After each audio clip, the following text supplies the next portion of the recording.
J'ai un scoop pour vous, hein, je le dis comme je le pense, je m'en fous, je suis un gueudin. Flash n'a jamais été responsable d'une seule faille temporelle. En fait, ça a toujours été la petite dans Taken.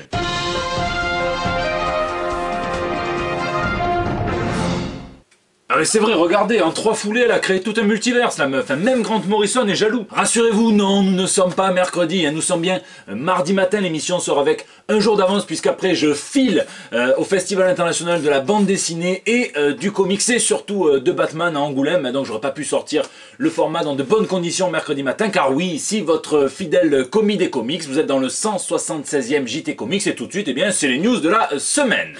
Faille temporelle. Et parfois c'est rigolo, hein, comme même l'actu a l'air de se prêter au jeu. Je sors le JT avec un jour d'avance, ça arrive quasiment 1 ou 2 fois par an maximum. Et cette semaine, même l'actu comics a l'air tout droit de sortir d'une faille temporelle. On repart en 1927 avec la sortie au mois d'avril d'un comic book sur Laurel et Hardy. Le comic, hein, pas Mad Max ou Venom, rien à voir. Et c'est l'éditeur American Mythology qui se chargera d'adapter en comics les aventures de ce duo iconique d'Hollywood. Accrochez-vous, hein, puisqu'après on repart directement en 1984, à l'époque où Peter Parker venait tout juste de ramener le fameux symbiote des guerres secrètes, à l'époque où il ne savait pas que c'était plus un truc chiant, un parasite, et donc lui il était juste content de pouvoir porter sur lui un H&M ambulant, puisque le symbiote pouvait mimer n'importe quel vêtement, mariage, enterrement, ce qui veut dire qu'il était nu dessous et qu'il avait donc du symbiote sur le kiki, c'est dégueulasse. Donc Peter David et Greg Land sortent une mini-série en 5 épisodes consacrée à une aventure inédite de Peter Parker version symbiote, une où il affronte un ennemi Mysterio comme par hasard. On saute 5 ans plus tard en 1989 avec une alerte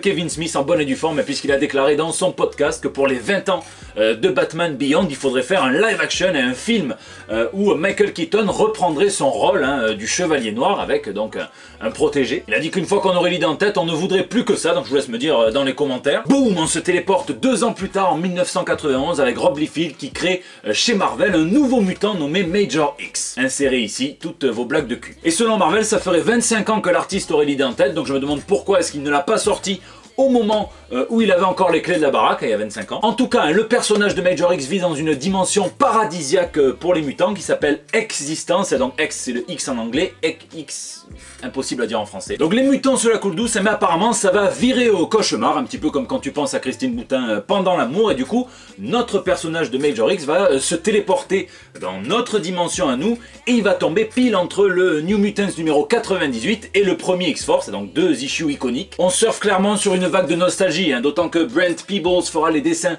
du numéro 2 avant l'arrivée de Wise Portacio sur le titre. Je vous laisse me dire ce que vous en pensez, et oui, ce sont bien des pieds que l'on peut voir sur la cover. Bon, après l'actuel est pleine de petits glitches temporels, comme par exemple les bouquins de 100 pages d'ici distribués exclusivement par le supermarché Walmart, donc ça s'agrandit encore, il va y avoir un numéro consacré à Swamp Thing, et ça je dis oui, mais aussi un numéro, un one-shot à consacrer au Primal Age, dont je vous avais déjà parlé. C'est une gamme de figurines de Funko à la base qui nous ramène dans une espèce de préhistoire un peu folle, et on dirait que les dessins sont tout droit sortis des vieux comics des années 90, là où voilà, en mode comme les figurines d'action de l'époque. Mais le plus gros glitch, c'est Zack Snyder qui nous l'offre avec une carte à la Michael Scofield que tous les supporters de la Snyder Cut voudront se faire tatouer sur le pec ou sur le cul, comme ils veulent. C'est un design qui sera utilisé sur un t-shirt vendu dans le cadre d'une campagne de prévention contre le suicide, et on y retrouve autant de symboles que de cocaïne dans le zen de Hunter S. Thompson. Alors faudrait prendre une demi-heure pour tout analyser, mais on voit déjà très clairement la séparation entre en bas les héros plutôt humains ou modifiés un petit peu, et en haut les héros, le panthéon divin avec au summum un Superman. On voit aussi l'aspect cyclique des choses, et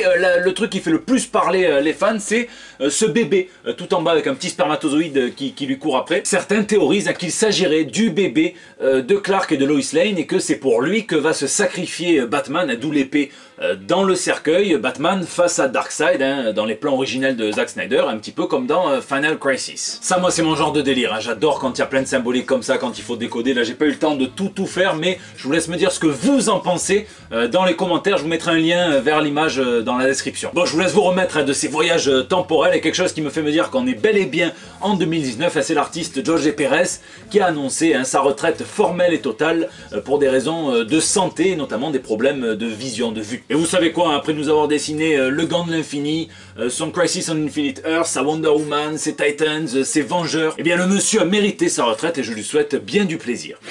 tout mignon. C'est l'histoire insolite de la semaine et vous allez voir, elle est toute mignonne et vous allez avoir les yeux tout embués de cyprine. Les vendeurs de comics Coliseum of Comics ont retrouvé à l'intérieur d'une collection de comics un vieux certificat de mariage. Ils ont donc lancé un appel sur internet pour retrouver les descendants de monsieur et madame Hollowell, et un appel qui a été relayé par Bleeding Cool, et grâce au site ils ont retrouvé la petite fille de ces derniers, et donc tout est bien qui finit bien. Moi j'aimerais juste quand même savoir dans quel comics était rangé ce certificat, parce que si c'était dans Batman Cacophonie, moi j'y renvoie un certificat et une amende, par principe. Marvel se lâche. Souvenez-vous, en avril 2017, Marvel nous promettait solennellement qu'il n'y aurait plus aucun supra, méga, giga, event majeur, méga crossover avant au moins 18 mois après la fin de Secret Empire, donc après la fin de l'épisode 10 qui est sorti en septembre 2017. Et devinez quoi, hein, un an et demi plus tard, en avril 2019, sortira The War of the Realms, dont on a déjà parlé.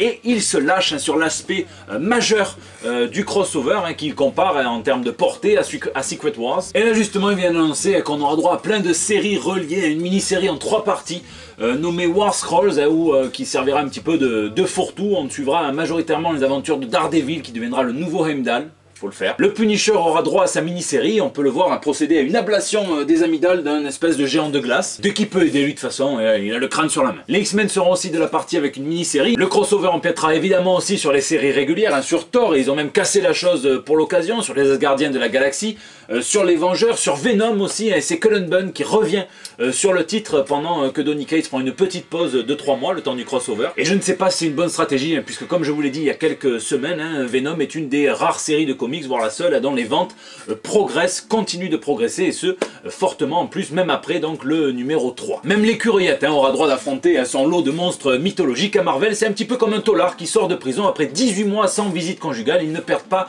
une seule seconde pour se rattraper. Octogone. C'est le clash du jour, ce n'est pas à Booba, ce n'est pas à Didier Andrieux, ce n'est pas à Caris, ce n'est pas à Benalla qu'on le doit, c'est à l'espagnol, l'artiste espagnol Salvador La Roca. Il est majoritairement affilié à Marvel, on lui doit du 4 Fantastique, beaucoup de X-Men, mais aussi l'insolite crossover entre le Punisher et Eminem. Et il a dû faire un mauvais combo Sangria Tapas, puisqu'il s'est lâché contre sa coloriste sur Facebook, et il a montré des planches, et il a dit: mon éditeur a déjà montré ces planches avec leurs couleurs affreuses, donc je préfère vous les montrer en noir et blanc car elles me plaisent plus comme ça. C'est curieux qu'un éditeur comme Marvel possède d'aussi mauvais coloristes, une femme en l'occurrence. Il parle de ses planches sur un Uncanny X-Men, et bon, il n'y a aucun souci au fond à se plaindre du travail d'un de ses partenaires, même si c'est mieux d'essayer de régler ça en amont, et que le résultat plaise à tout le monde. Là, ici, en l'occurrence, il se plaint de Rachel Rosenberg, mais à moins que celle-ci ne colorise avec son vagin, et je demande qu'à voir cela, eh bien le fait qu'elle soit une femme n'a absolument rien à voir dans l'affaire. La preuve est quand Salvador La Roca dessine avec l'anus et en décalquant vulgairement les premières images qu'il trouve sur Google, ça ne nous viendrait pas à l'idée de dire pour autant que c'est un trou du cul. Bon, il s'est quand même fait un petit peu remettre à sa place, et l'artiste a pris soin d'enlever cette dernière phrase de son post, comme quoi des fois mieux vaut faire CTRL-X que CTRL-V. Punisher.